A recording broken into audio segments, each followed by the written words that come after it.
are you going to convince BN and the Prime Minister about the implementation?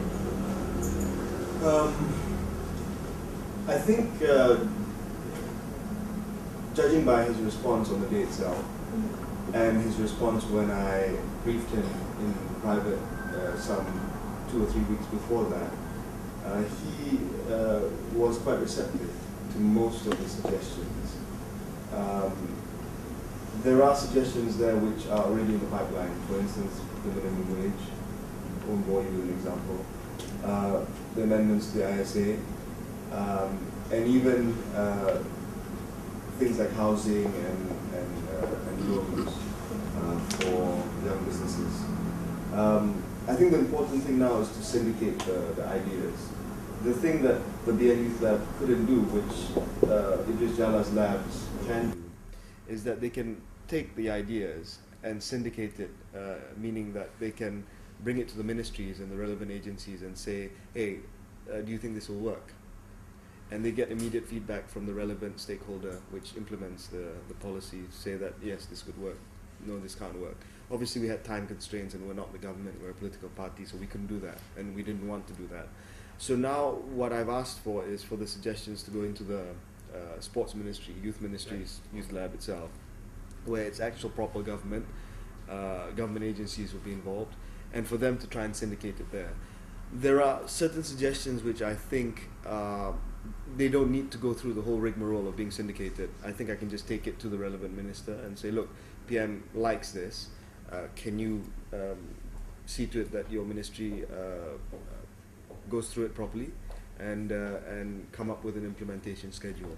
So I think as far as your first question is concerned, whether or not, how am I going to convince the Prime Minister? Obviously I'm going to say, look, this is something that came through a process that you yourself endorsed, and if you are not seen to adopt some or many of it, then obviously people are going to say that this is an exercise, PR exercise, and nothing more than that.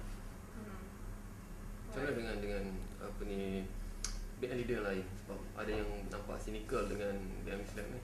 Ada ke? Ya, pertamanya saya tak setuju yang kita berkokok di luar saluran, betul, sebab saya bincangkan benda ni dalam Masyarakat Eksekutif Muda, dan selepas tu benda ni dibangkitkan dalam BN Islam, dan kali ini pun dibincangkan dalam MT baru ni, mana Datuk Saifuddin membangkitkan isu. Saya pun maklum kepada PM melalui BN Islam. Jadi saya tak melihat benda ni terkeluar daripada saluran. Tapi kalau kita terlalu obses dengan perbincangan dalam saluran, kita tak akan dapat melihat perubahan, sebab kita lebih obses dengan form, dengan bentuk perbincangan kita, whether it's conducted inside MT or outside MT. Tapi bagi saya, as PM said, it's a contestation of ideas. If the idea is good, you should adopt it, whether or not benda tu dibincang dalam MT or outside MT. So to me, I don't know what sort of engagement some of these ministers have with people. Maybe they say because saya menteri so and so, saya engage dengan young people. But proses BN Youth Lab ni systematic, bukan setakat buka puasa dengan orang muda. Therefore I feel the pulse of the young generation. I mean, I think that's complete rubbish. You know, you have to actually do it systematically. Do a poll, do focus groups, sit them down, and properly understand what they feel.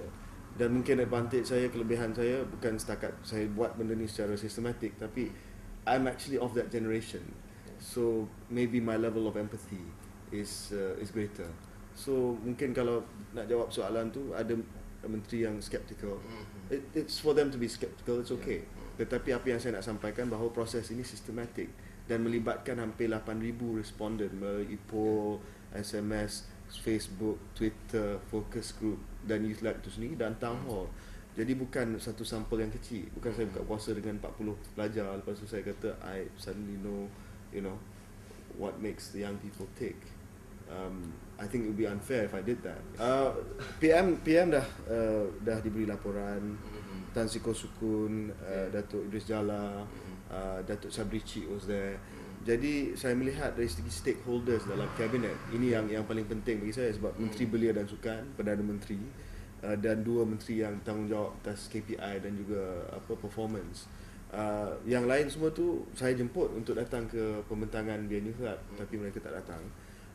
Tetapi saya terbuka dan saya boleh bagi laporan BN News Lab kepada menteri. Tapi bagi saya yang paling penting adalah Perdana Menteri, sebab sekiranya dia setuju dan dia rasa bahawa lab ini ada apa kesan yang baik dari segi cadangan, maka saya harap menteri yang lain boleh timbangkan cadangan juga.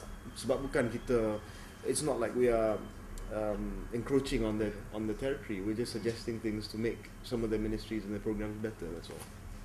Would I get terribly upset?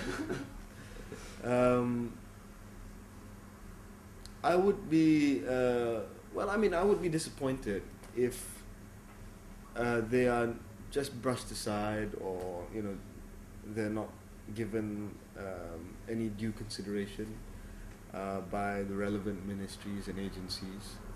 In government there's always this disconnect between what the top leadership likes and wants and how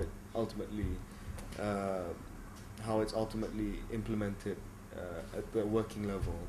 So I don't want the PM to have come and said that this was a great thing, and there's great ideas, and we'd look at the ideas, and many of it can be considered, and then when it gets to the ministry they're like, oh, this came from a bunch of kids, being used some political thing, this it's not that important. So I would be disappointed because I mean, realistically, as somebody who's been involved in politics for a few years, I'm sure that there are some suggestions which may be difficult to implement, whether it's because operationally, practically, or budgetary reasons.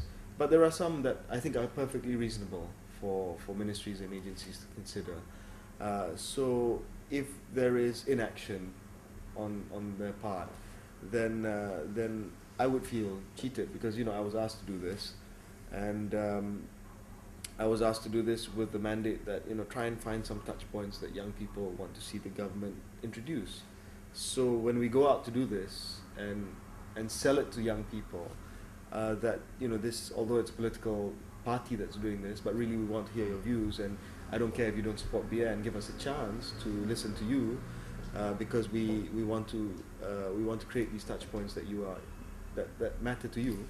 And suddenly for it not to happen, it's a whole case of defeated expectations for these people, and I think that could be even more detrimental to us than not having done anything in the first place. So yes, I would feel disappointed, upset.